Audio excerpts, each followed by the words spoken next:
Okay, we'd like to welcome you to our current event and weekly Bible study for September 28th, 2008.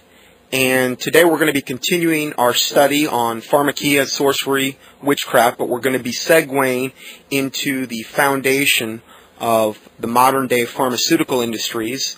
This article that we're going to be quoting from is from Dr. Rath. He's an MD, alternative practitioner also.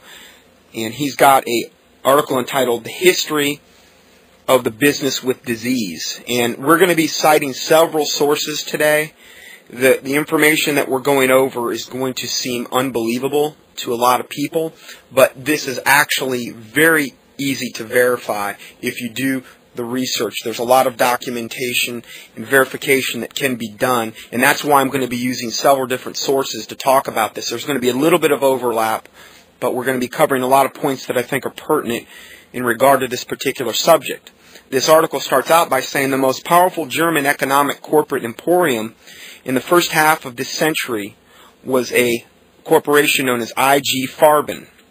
IG Farben is nothing more than a cartel of the companies that are called BASF, Bayer, as in Bayer aspirin, Hoechst, Hoechst, and other German chemical and pharmaceutical companies. So that's what IG Farben is, okay, just so you know. IG Farben was the single largest donor to the election campaign of Adolph Hitler. Now, this is a verified fact, and we're going to be getting into that in much more detail. 1 year before Hitler seized power, IG Farben donated 400,000 marks to Hitler and the Nazi Party. According after Hitler's seizure of power, IG Farben was the single largest profiteer of the German conquest of the Second World War. So understand it's always about the money, and IG Farben had everything to do. They were one of the main, probably the main monetary backer of Hitler, okay, and of the Third Reich. 100% of all explosives and all synthetic gasoline came from the factories of IG Farben.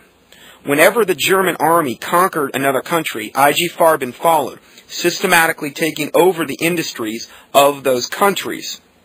Through this close collaboration with Hitler's Wehrmacht, IG Farben participated in the plunder of Austria, Czechoslovakia, Poland, Norway, Holland, Belgium, France, and all other countries conquered by the Nazis. The U.S. government investigation of all these factors leading to the Second World War in 1946 came to the conclusion that, now this is what the U.S. government's investigation revealed, the Second World War in 1946, it came to the conclusion that without IG Farben, the Second World War would have simply not even been possible, in regard to at least Hitler's side of it.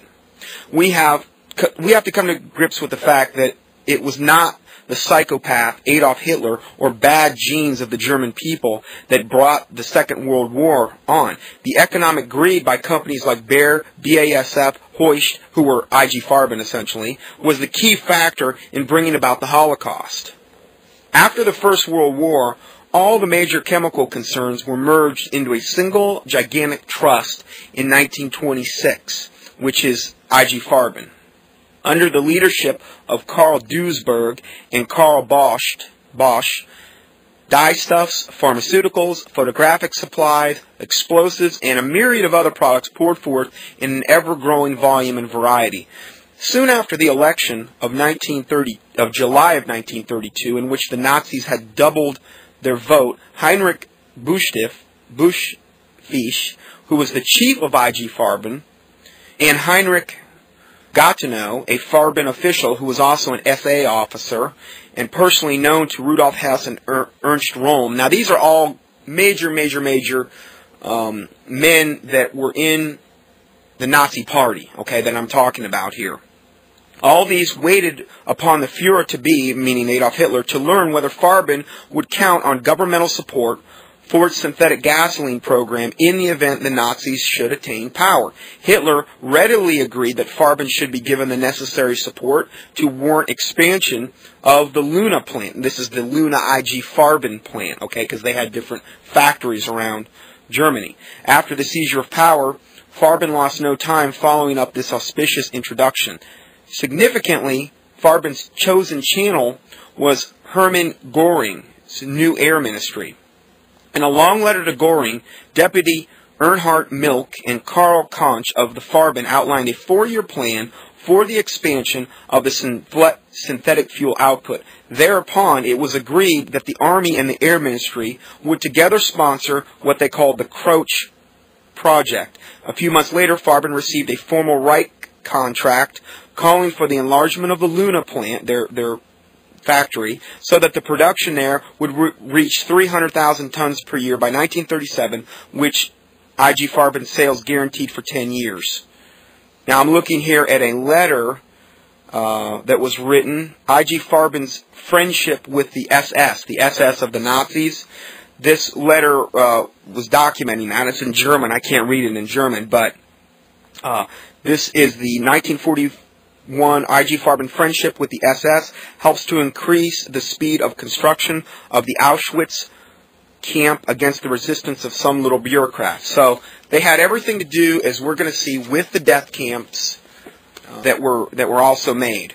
The letter was actually from Dr. Otto Ambros to the director of the IG Farben's Frankfurt plant, who was Fritz Tiermeer. Auschwitz was the largest mass extermination factory in human history, but the concentration camp was only an appendix, meaning it was evidently something that wasn't really huge in comparison to IG Farben itself. The main project was IG Auschwitz, a 100% subsidiary of IG Farben. Now, I'm looking at a map here of Auschwitz, which is the main concentration camp where they killed, tons and tons and tons of the Jews, and they killed a lot of other races as well. But this map I'm looking at, it speaks for itself. The size of IG Auschwitz plant, which is IG Farben's main plant, was larger than all the Auschwitz concentration camps taken together.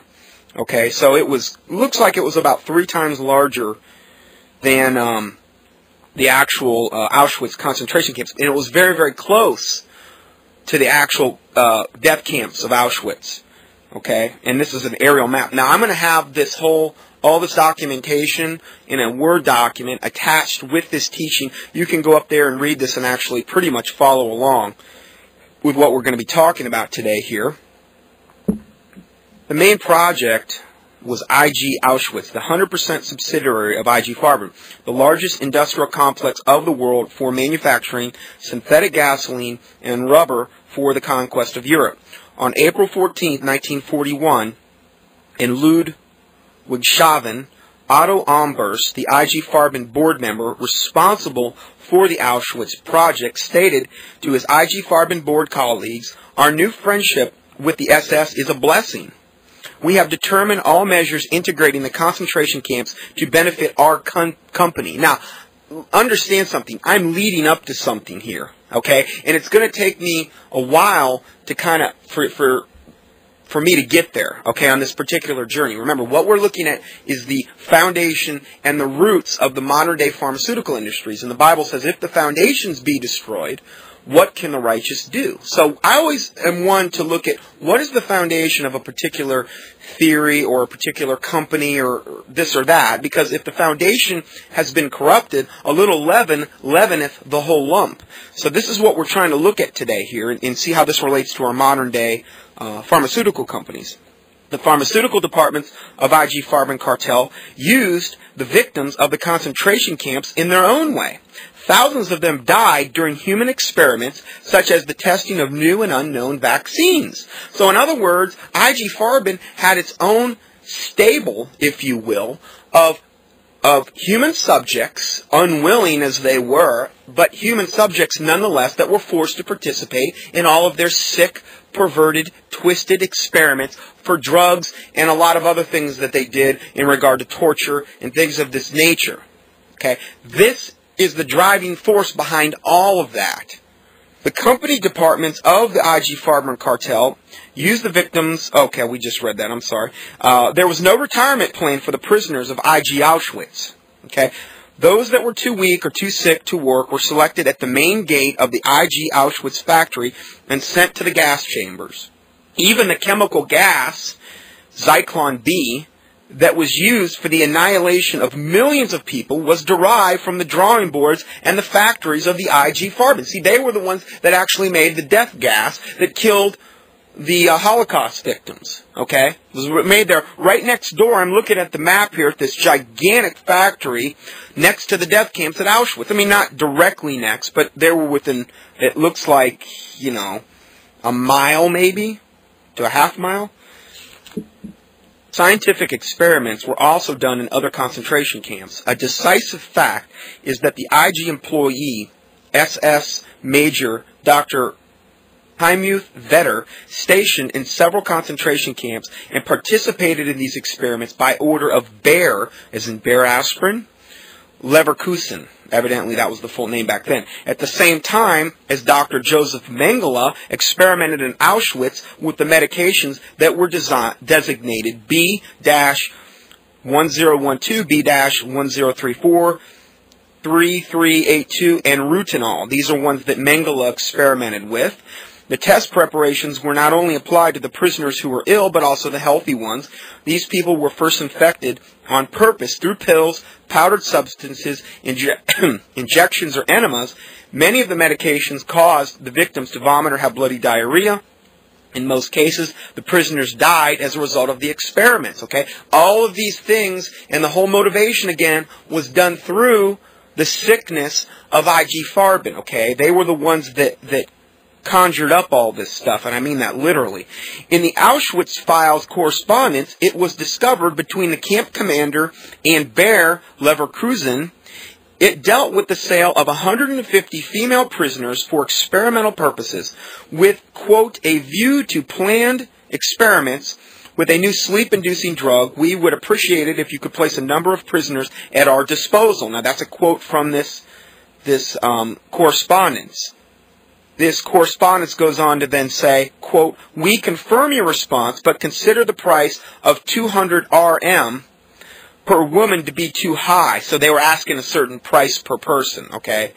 And then it says, we propose to pay you no more than 170 RM per woman. If this is acceptable to you, the woman will be placed in our possession. We need some 150 women. We confirm your approval. Now, this is going back and forth. Then it goes on to say, we confirm your approval of the agreement. Please prepare for us the 150 women in the best health possible. So they had come to an agreement. They were going to transfer 150 women. They were going to pay what they call 170 RM. They're probably standing for something mark. And then it said, goes on to say, quote, we received the order for 150 women. Despite their emaciated condition, they were considered satisfactory. We will keep you informed of all developments regarding the experiments. Now, this is remember, this is a correspondence between the Auschwitz files discovered between the camp commander of Auschwitz and then Bayer, as in Bayer aspirin, Leverkusen, which basically was a subsidiary of IG Farben, okay? So they needed these 150 female prisoners for experimental purposes, okay? Now here, Bayer, the IG Farben, Bayer Leverkusen responds back to them at the very end. This is the last one. It says, the experiments were performed. All test persons died. We will contact you shortly about a new shipment. Okay, now this is the... what I'm talking about here is documented correspondence that, a lot of this came out of the Nuremberg trials. We're going to talk about that too. I just think it's important for people to understand what is the foundation, what is the roots here that we're looking at of the modern day pharmaceutical industry. And we're going to be able to tie this easily in to what we have today. Bayer experimental drugs were tested on Auschwitz prisoners. One of the SS doctors at Auschwitz, Dr. Helmut Vetter, a longtime Bayer employee, was involved in testing of Bayer experimental vaccines and medicines on inmates. He was later executed for giving inmates fatal injections. He said, quote, I have thrown myself into my work wholeheartedly, he wrote to his bosses at the Bayer headquarters. Then he says, quote, especially as I have the opportunity to test our new preparations, I feel like I am in paradise. End of quote. Now this is as sick as you could possibly get. But then again, if you study Nazi Germany and the mindset that these degenerates, these demon-possessed to the toenail people that were at the very, very top, not just Hitler, but this same spirit permeated through this. IG Farben was the driving monetary force behind this sick, twisted machine, and these people were just beyond anything that most people could even conceive as far as being, mentally and demonically sick. This goes on to say a former Auschwitz prisoner testified, quote, "There was a large ward of tuberculars on Block 20. The Bayer Company sent medications in unmarked and unnamed ampules. The tuberculars were injected with this," meaning people that had tuberculosis, when they say tuberculars. "These unfortunate people were never killed in the gas chambers. One only had to wait for them to die, which did not take long. 150 Jewish women that had been bought from the camp attended by Bayer served for the experiments and the unknown hormonal preparations." So most of the time all these people just died. Okay. Parallel to the tests by Behing-Wierke and Bayer-Leverkusen, the Chemical, Pharmaceutical, and Bacteriological Department at Hoechst started experimenting on Auschwitz prisoners with their new typhus fever preparation, number 3582. The first series of tests had resulted, and they were far from satisfactory. Of the 50 test persons, 15 died. The typhus fever drug results that were far from satisfactory. The typhus fever drug led to vomiting and exhaustion. Part of the Auschwitz concentration camp was then quarantined. The scientific value of these experiments, whether ordered by IG Farben or not, was in fact zero. And we know that they did order because we have the correspondence to prove it. The test persons were in bad physical condition to begin with, caused by forced labor, insufficient and wrong nutrition, and diseases within the concentration camp. It would be like taking a whole bunch of test subjects that were already totally sick, weakly, emaciated, and then doing tests to further stress their already depleted and devastated systems. You're not going to get a very good outcome, and the results are not going to be accurate compared and based upon healthy individuals that may receive these things, in other words. In addition to this, there were generally bad sanitary circumstances in the laboratories.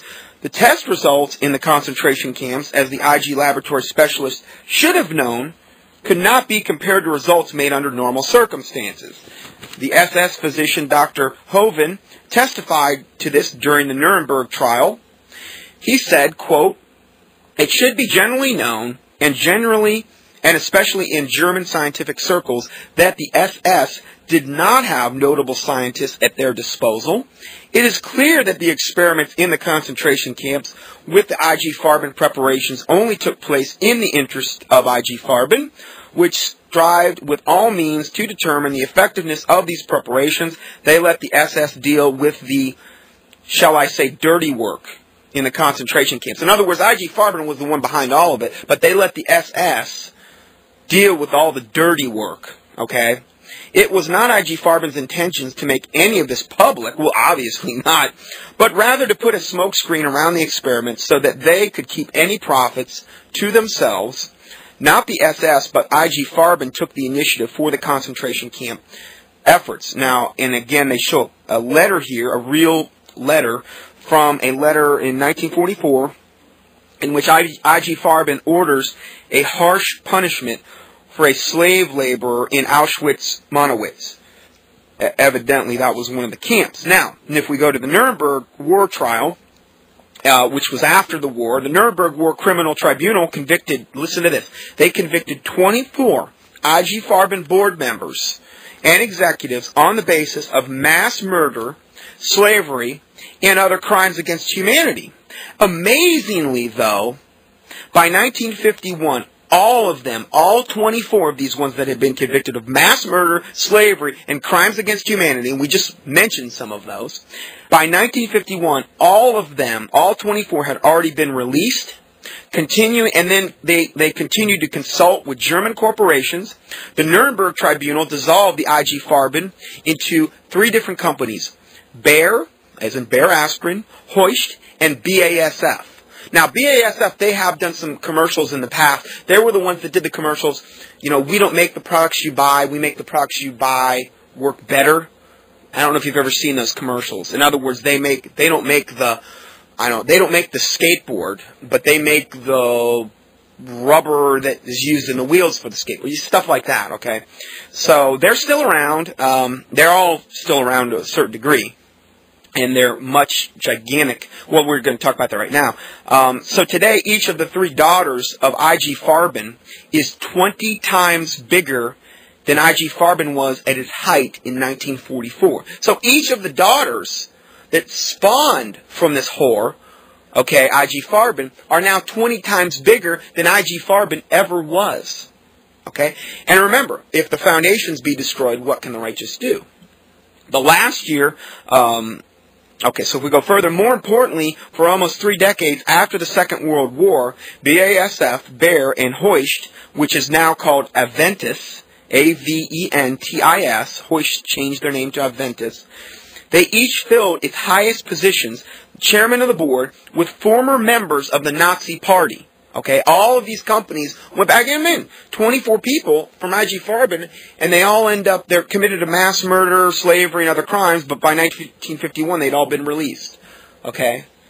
Now, how can we prove this? Okay, as far as these companies filling their highest positions with former members of the Nazi Party. Well, Carl Wooster, who was chairman of the board of BASF until 1974, was, during the Second World War, on the board of the company manufacturing the Zyklon-B nerve gas that killed the people in the Holocaust. Okay, but he was chairman of the board for BASF until 1974. Carl Wooster.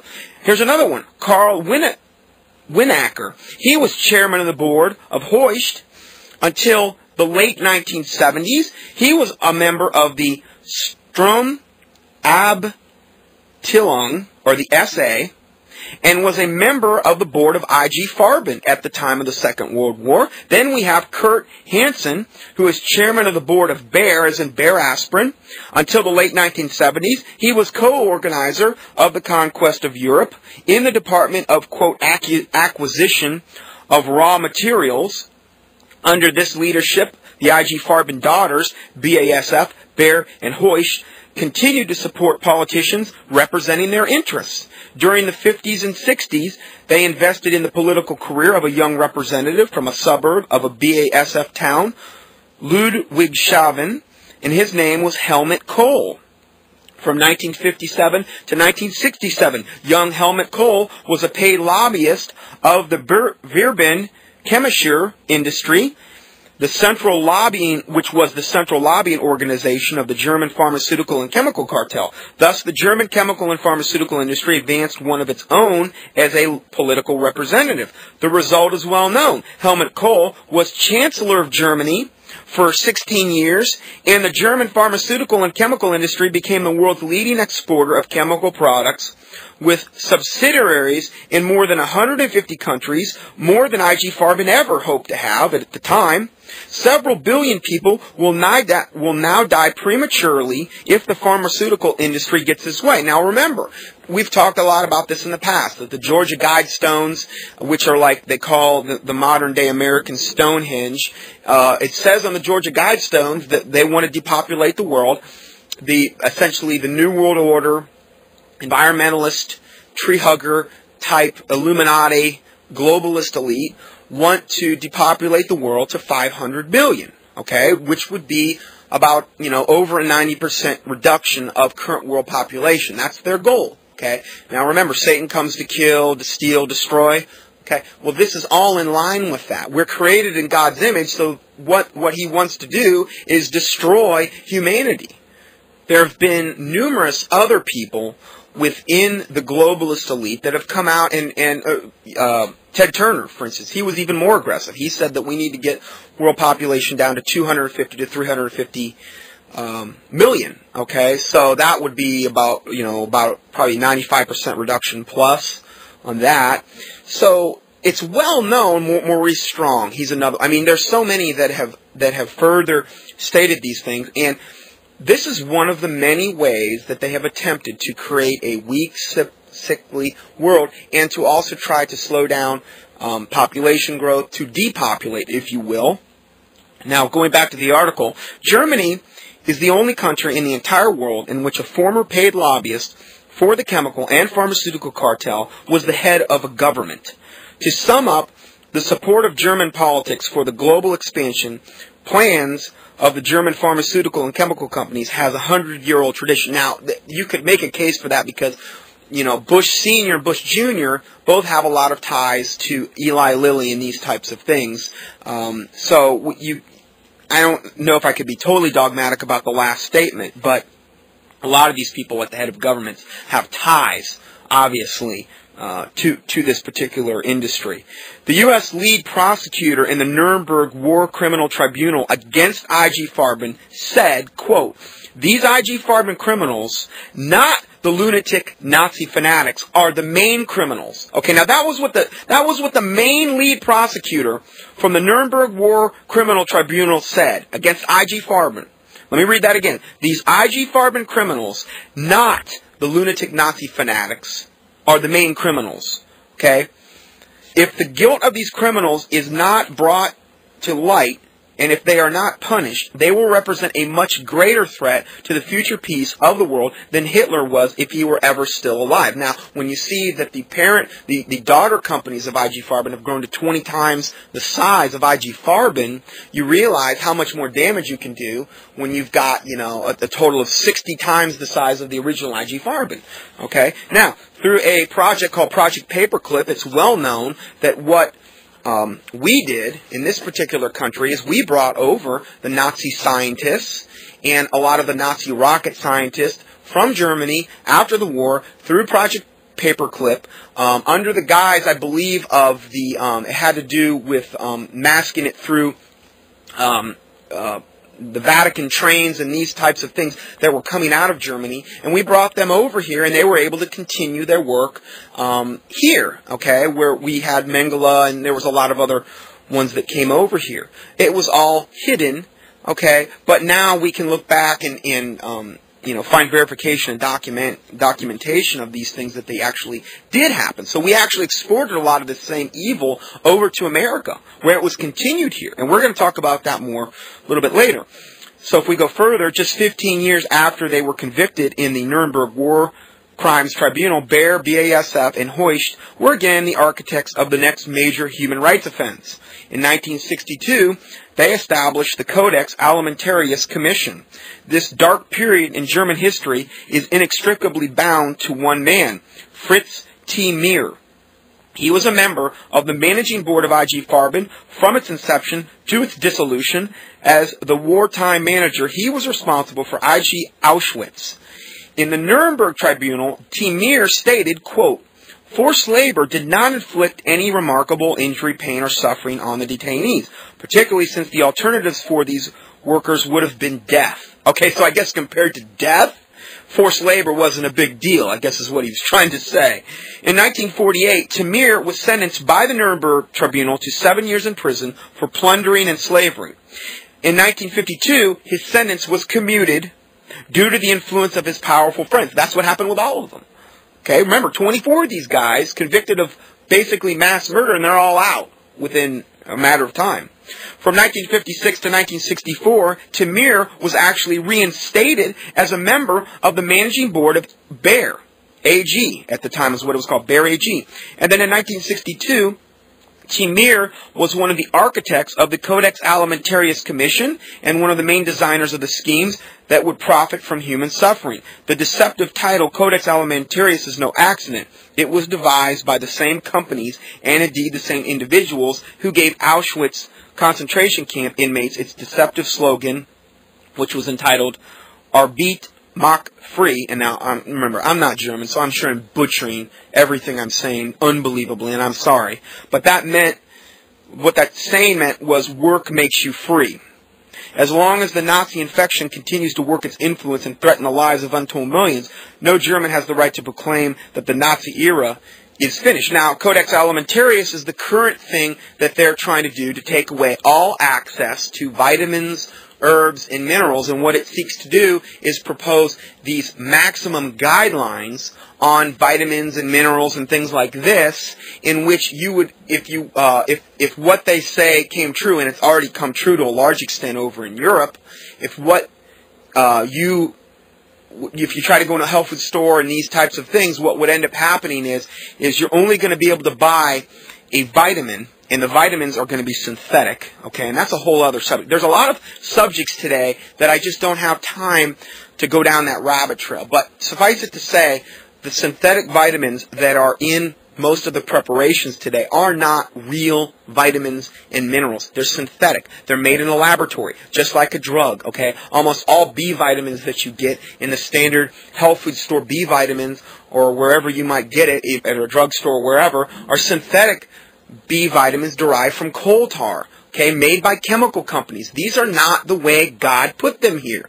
And when you go and get your local, for example, huge mega B vitamin, you're putting synthetic chemicals in your body that will ultimately have side effects just like a drug, not to the same extent, okay, but ultimately they will end up depleting your body of different things, and you're probably going to feel maybe better right off the bat, just like you would a drug, but ultimately down the road you're going to end up feeling worse, okay? And this is why I try to always stick to whole food compounds, the way God put them here. Let's just try to stick to the way God put things here. Herbs, vitamins, minerals, let's try to stick to the form He already created them in, because He knew what He was doing, okay? Man goes into a laboratory and thinks, well, I can do it better. I'm going to isolate this little thing out of this particular herb because I think that's the active component, and therefore it'll work better. And it doesn't work better. When you remove that from its natural constituent and from its natural environment within the herb, okay, let's give you an example. Acetylsalicylic acid, okay? Where did they get that? What is that? That's aspirin. Okay, let's just take the simplest example. Acetylsalicylic acid, okay? And we know that that naturally occurs in the white willow bark. Okay? So we go and we take and we isolate this in the white willow bark, and we say, the chemical company or the pharmaceutical company says, well, you know, this is all well and good, but we can't patent this because it's an herb. It naturally occurs in nature. Therefore, we can't make tons of money. So what we're going to do is we're going to remove what we think is the active component.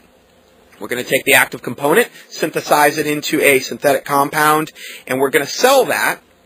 And that always is going to have side effects, okay, every single time. When you remove something from its natural environment, you're affecting the chemistry, you're removing it from its natural environment. It will always have side effects. When you turn something into a drug. It has to, okay? And ultimately, what you're taking into your body is a controlled poison. Now, I don't have a problem if somebody has a headache and they take an aspirin once in a while, okay?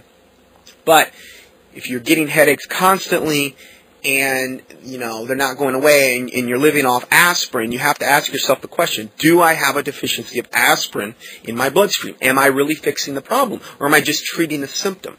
Most likely, the reason for chronic headaches many times are toxic bowel, toxic liver, your neck's out of alignment, that's a chiropractic issue, your adrenals are exhausted, causing adrenal tension headaches, things like that, okay? These are the realms of things I specialize in alternative medicine, but that's a whole other rabbit trail.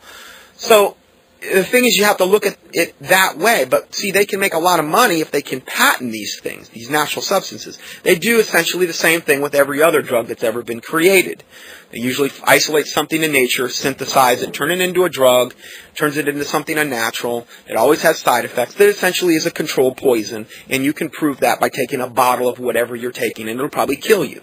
Okay? Whereas if you take a bottle of whole food vitamins or something like that, I'm talking whole food, okay, probably the most it would do is maybe give you diarrhea, if it even did that. Okay? That's how you know you can tell the difference between the two. So it's just a little bit of thing. Anyway, going back to this Codex thing, Codex Alimentarius, that will seek to take away all vitamins, minerals, and put them in the classification of essentially drugs. And what it would do is, if you did have access to any of these things, you would have minimal access, because it would seek to place what they call kind of like the RDA values that they have nowadays, the recommended daily allowance. Well, what it would end up doing is putting minimums, or actually maximums, of what you could buy in any particular vitamin or mineral preparation. Now, what you're going to get is going to be something synthesized synthetically in a laboratory environment. You're only going to be able to get a little bit of it, And you're going to have it prescribed by an MD. Now, MDs are not trained in vitamin and nutrition. They may have maybe 5 credit hours. So now you're taking something that they have no training in whatsoever. You would literally be better asking a mechanic for advice on nutrition than you would a medical doctor most of the time. Many times their wives know more than they do. Why? Because they're totally trained in the pharmaceutical model. That's what they know. That's what they specialize in. Okay? So this is why you don't go to an MD and say, well, what do I do about this or that when it comes to a nutritional issue? Because most of the times they have no training in it. Okay? It's just like anything else. I mean, I'm not going to, if I had to have brain surgery, I'm not going to go to an auto mechanic to ask for advice about brain surgery. Okay, so it's a matter of what is your specialty. Okay, what is your expertise in? So this is the thing that would happen when and if Codex Alimentarius is fully implemented. And this is a gigantic threat. And it's already taken place to a large extent already in Europe. And it's working its way over to Canada and America. And most likely at some point they will be able to implement this. And you will not have access to the vast majority of the health and nutritional products that you would have access to, like, let's say, in your average health food store now. So this is something to be in mind of very much so.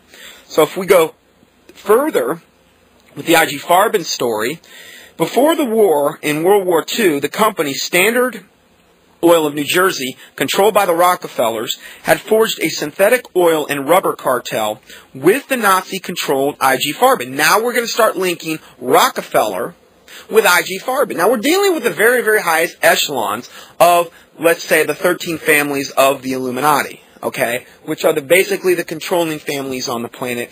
The head family being the Rothschilds, who essentially decide the price of gold and silver every day in London.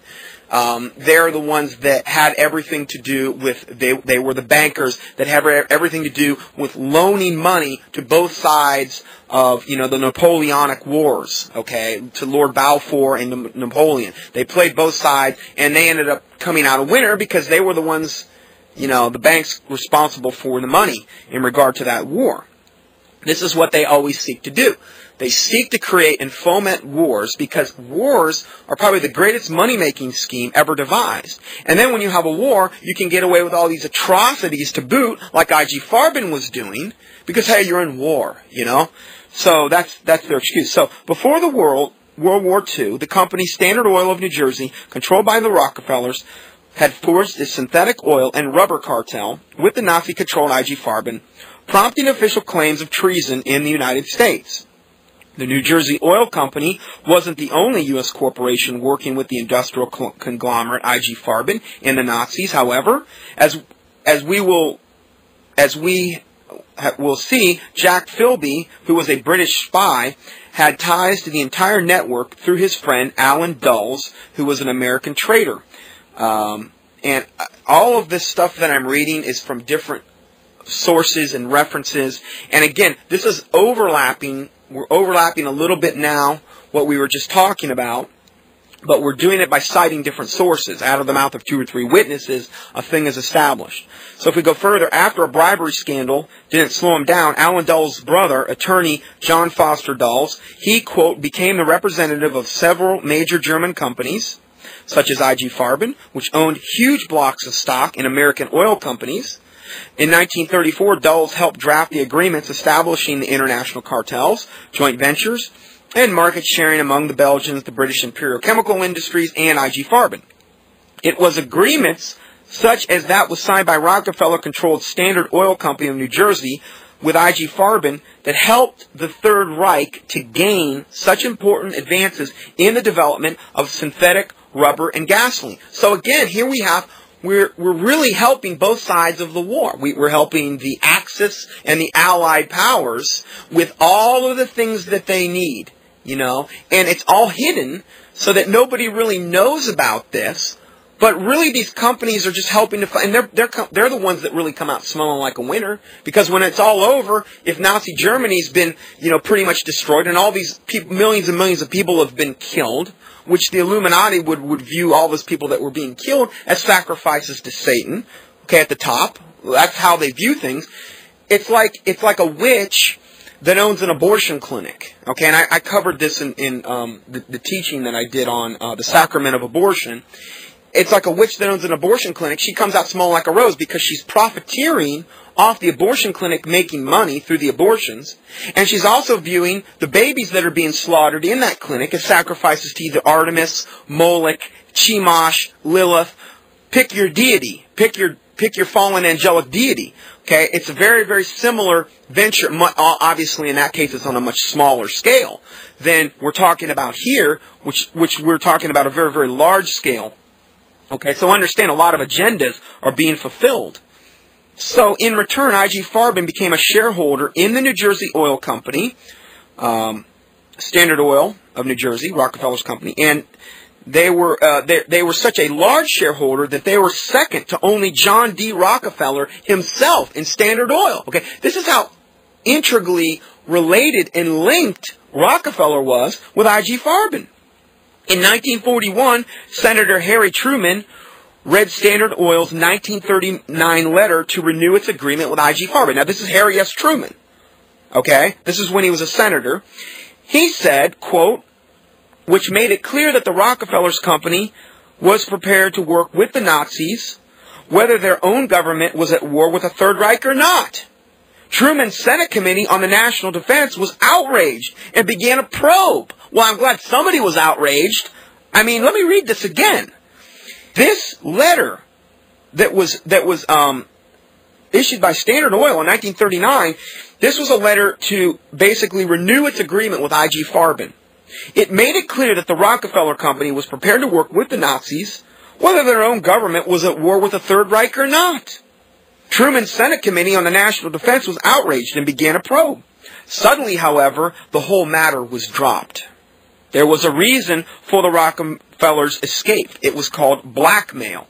On February 27th, 1942, Thurman Arnold, the Assistant Attorney General of the United States, stormed into the offices of Standard Oil of New Jersey at 30 Rockefeller Plaza in New York City and outlined the charges.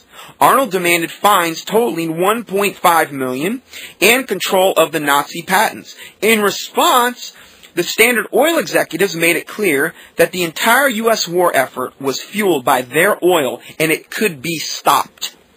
Arnold could do nothing but accept the fact of the blackmail. Can you imagine this? We're at war, supposedly with Nazi Germany, and you have Standard Oil integrally related essentially in bed with the Nazis and with IG Farben. And when they get threatened, they have the audacity to come and say, you know what, Mr. Guy in the United States, our oil, Standard Oil, is fueling this whole war effort for the Allied forces, as well as it was for the Nazis. And you know what? We could stop your side. So they were blackmailed, and it was all dropped. Everything was dropped at that point. When Britain threatened to expose the ties to IG Farben, the Dulles brothers went to work. Dulles and a colleague expressed their desire to have our British propaganda action in the United States, as far as IG Farben is concerned, discontinued. In other words, they were at one point speaking out against IG Farben, and these Dulles brothers basically they expressed their desire to have this discontinued, this propaganda against IG Farben. It probably wasn't propaganda. I'm sure it was truth at that point. I mean, they were evil. Their explanation of this was that, in their opinion, this might involve large American companies like Standard Oil, thereby perhaps impairing the war effort. Put it bluntly, Dulles was personally threatening to cut off Britain's supply of oil during the war if the British persisted with their expose of the American oil connection to IG Farben. See, that Satan always seeks to operate in darkness. Okay, always. He's like a cockroach. He likes darkness. Okay, and when you turn on the lights, the cockroaches scatter. Okay, and that's why, God is a lot of times, they talk about light and these types of things, and there's no darkness in him. Okay, but this movement could have only worked if it went on in darkness behind the scenes. So the British were more than a little hypocritical and pointing the finger of blame at the American connection. They had their own little Farben scandal going on themselves. Imperial Chemical Industries, or ICI, was partners with IG Farben on several deals. Alan Dulles himself had drawn up the paperwork to bring ICI and Farben into the Nazi chemical cartel. The dominating force of the Nazi-controlled Schroeder Bank was Baron Bruno Schroeder, whose headquarters were in London. As one of the bankers put it, quote, British government had a good attitude toward British banks abroad. British banks in Paris did big business during the occupation. Similarly, the Bank of England continued its association with the Nazi-dominated Bank of International Settlements in Switzerland. In fact, British financial institutions to move Nazi money all through the war when it suited their own clients' purposes. Okay, so continuing further, America's largest and most ruthless industrial combine, the Rockefeller Empire, which was built on Standard Oil Company, in the early part of the century became interested in the drug trade after making breathtaking profits off palming off bottled petroleum called Nujol, N-U-J-O-L, as a supposed cure for cancer and then later for constipation. The 1939, the Drug Trust was formed by an alliance of the world's two greatest cartels in world history, the Rockefeller Empire and the German chemical company IG Farben. Pharmaceutical profits from that time onwards curved upwards into gigantic proportions, and by 1948 it became a $10 billion a year industry. Okay, by 1948 it was a $10 billion. Now, really, if you want to, okay, we said a lot up until now. Okay, we talked a lot about last week how, the root word for the pharmaceutical, pharmacy, pharmacist is Pharmekeia, which in the Bible is always translated either sorcery or witchcraft. Okay, we're looking at all the evil that we've looked at today. Okay, and we look at the thing about a little leaven at the whole lump. If the foundations be destroyed, what can the righteous do? These types of things. Woe unto them that call evil good and good evil. There's a lot of different verses that you could look at. To have no fellowship with the unfruitful works of darkness, but to rather reprove them. If it were possible, they should deceive the very elect. And a lot of this may be offensive to a lot of people, but then again, Galatians 4:16 says, "Am I therefore become your enemy because I tell you the truth?" Okay, this is documented stuff here. I mean, this isn't something that somebody's come along and made up. It's just stuff that's been totally suppressed by the media that is largely controlled through these very same organizations, either directly or indirectly.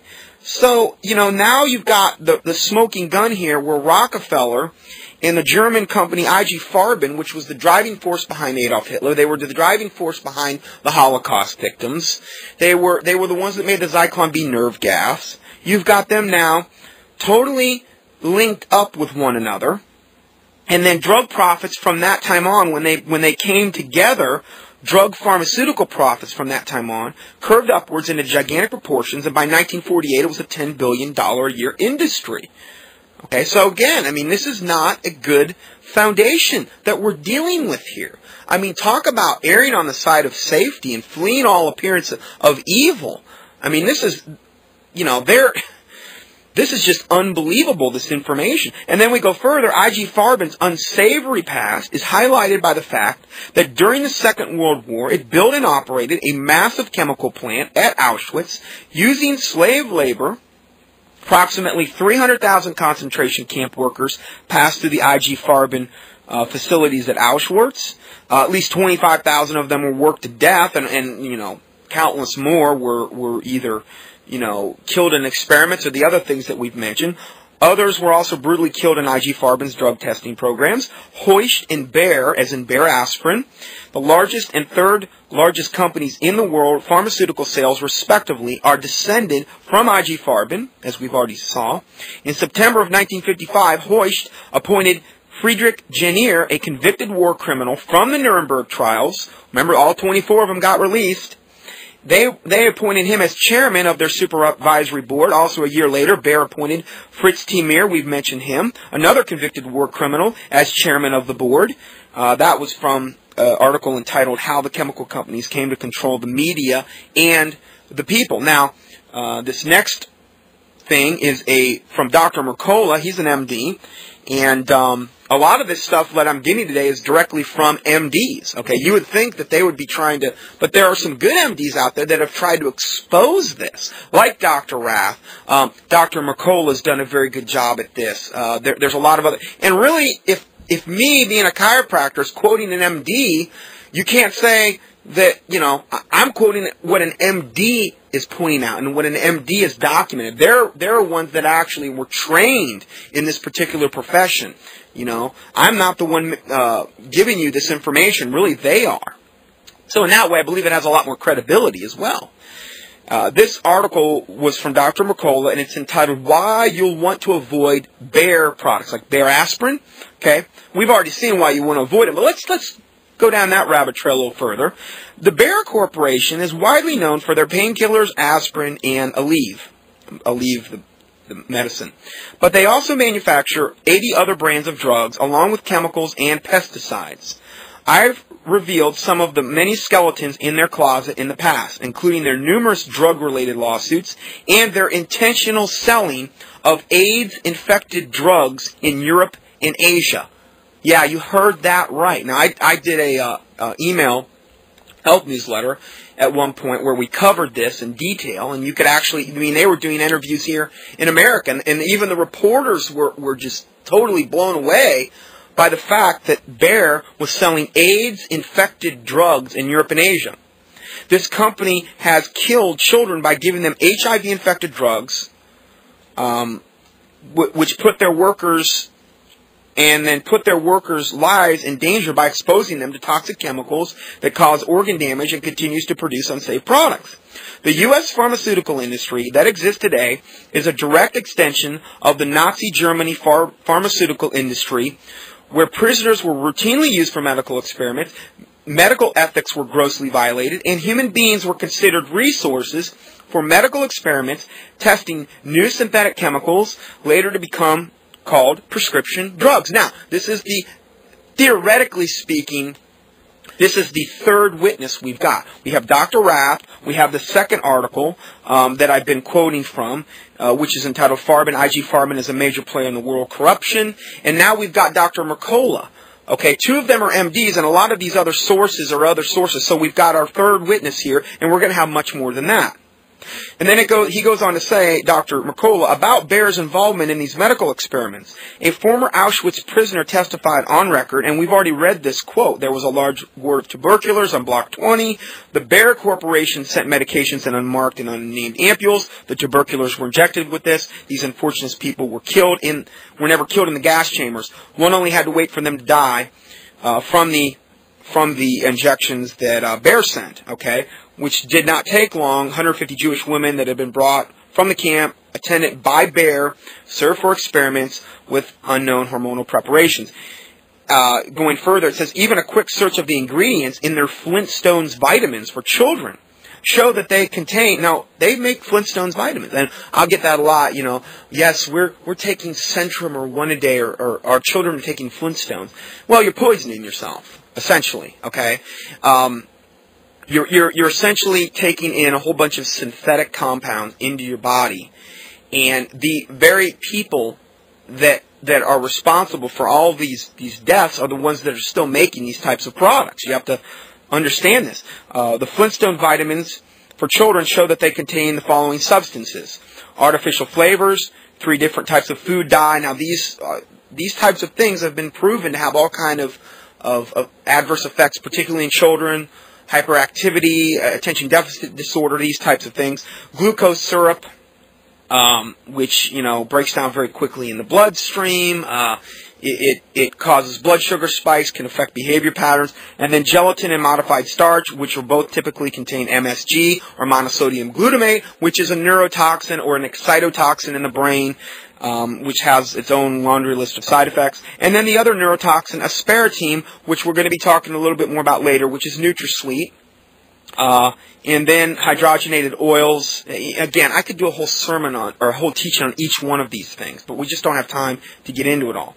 And then he goes on to say, but the deeper take-home message here is that these moral assaults and health-harming practices are not unique to Bayer, the company of Bayer. They plague almost every pharmaceutical company. So again, that's something that's good to bear in mind. Now, again, if there's a certain spirit, and I mean that literally, that pervades this particular industry, it's not just going to affect Bayer, aspirin. It's going to affect the whole industry, because a little leaven leaveneth the whole lump. There is simply no mistaking this fact. The drug companies are interested in making profits, and their interests often transcend even the most basic ethereal and human safety guidelines. Here's their documentation. Bayer sells AIDS-infested or infected drug banned in Europe and Asia. Now, this was in the New York Times, May 22nd, 2003. New York Times. So a lot of times, yes, you will get a blip on the radar screen and then it's gone. So you have to understand that this isn't going to be something, it should have been, nightly news lead story. No. It's, one story and that's it. That's all you're going to get, if you get that. This article goes on by saying, recently, unearthed documents show that the drug company Bayer sold millions of dollars worth of an injectable blood clotting medicine, Factor VIII concentrate, intended for hemophiliacs to Asian, Latin American, and some European countries in the mid-1980s, although they knew it was tainted with AIDS. The company stopped selling the drug in the United States in 1984, but continued to sell it overseas for an additional year. How sick and demented is that? The medicine was made using combined plasma from a large number of donors. At the time, there was no screening test for the AIDS virus, so a tiny number of donors with AIDS could inadvertently contaminate a large batch. It's like a little leaven at the whole lump thing. Records show that the company continued to sell the medicine overseas in an attempt to avoid being left with a large stock of a drug that was no longer marketable in the United States. Well, at least their heart was in the right place. I mean, they just didn't want to lose money, and they didn't want their stockholders to lose money. So, hey, let's infect a whole bunch of people with AIDS. I guess that was their solution. The dangers of the drug had become well known domestically, but the news was slower to reach other parts of the world. However, Bayer also continued to manufacture the medicine for several months after pulling it from the market in the United States because it was cheaper to produce than the new, safer product they were introducing as a replacement. Oh, again, they're just wonderful ethics they're observing here. Although worldwide numbers are difficult to calculate, in Hong Kong and Taiwan alone, more than 100 hemophiliacs contracted HIV after using the medicine, and most have died. Now, could you imagine if anybody, let's say, in the whole food vitamin industry or one of these, if they did something like this? I mean, they would have come down on them with SWAT teams at the very first hint of anything going on like this. But because the international drug cartels and companies like this have so much power and are the ones that essentially are connected with the very, very top of the globalist elite, they get a free ride. They don't even hardly get so much as a slap on the hand. I mean, shouldn't have people have went to jail for this? I mean, this is unconscionable, but no, it just was in and out, and nothing came of it as far as I know. FDA regulators helped to keep the continued sales hidden. FDA, because the FDA is integrally related and in cahoots with the pharmaceutical industry.